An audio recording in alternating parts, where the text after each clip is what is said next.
Well, I mean, it was in 2013, and to place it into context, there's no question that the trustees, who, I mean, it has been disputed, by the way, the Sunday Times report involved Prince Charles personally in this, but this has been very strongly denied. However, the facts are that a link with the Bin Laden family, even though they had decades previously disowned Osama bin Laden, undoubtedly the name has a certain toxicity. So you could argue certainly there's nothing illegal about this, and indeed, apparently the Foreign and Commonwealth Office thought it fine, but nonetheless, I think that it would be considered unwise because obviously there is, as I say, this the stigma attached to name, and the facts are that this is the second some controversial donation which the Sunday Times has recently highlighted.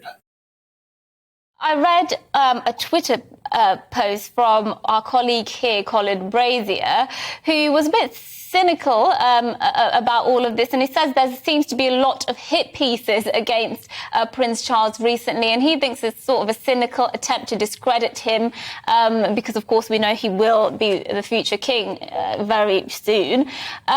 Do you think there's any truth to that? No doubt that the Sunday Times and earlier the Times been running articles that certainly have been somewhat embarrassing and certainly detrimental.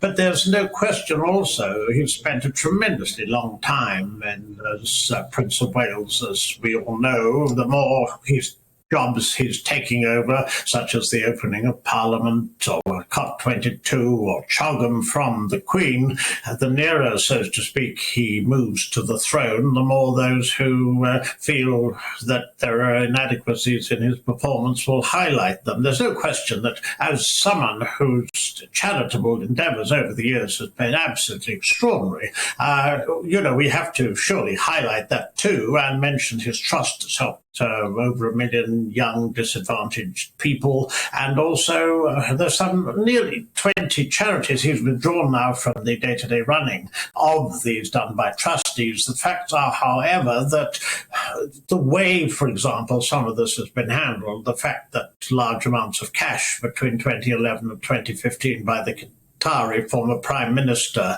were handed reportedly. This, again, it's very unorthodox. This is being highlighted obviously with a purpose, and that purpose is certainly not favourable to the Prince. Equally, there are aspects of this which are embarrassing. Can't have you on without, of course, talking about the Duke and Duchess of Montecito. Recent headlines have suggested the Queen was likely to invite them personally to go and stay with her. She wants to get to know her great-grandchildren. But that visit could well be postponed until Harry's book comes out. What's the latest goss?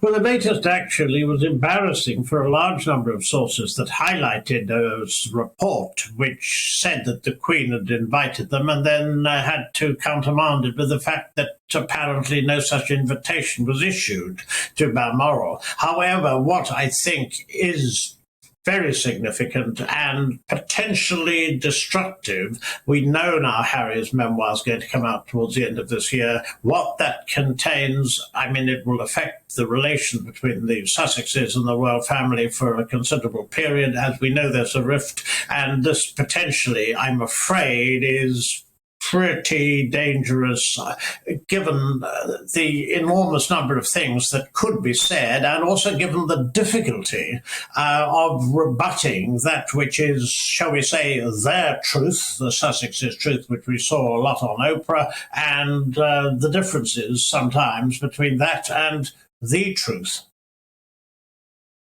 The royal family as your career, and you're talking about their truth versus the truth. Did you find, watching the Oprah interview and various other things that a couple have said since moving to California, that there is a bit of a gulf between their lived experience and what actually happened?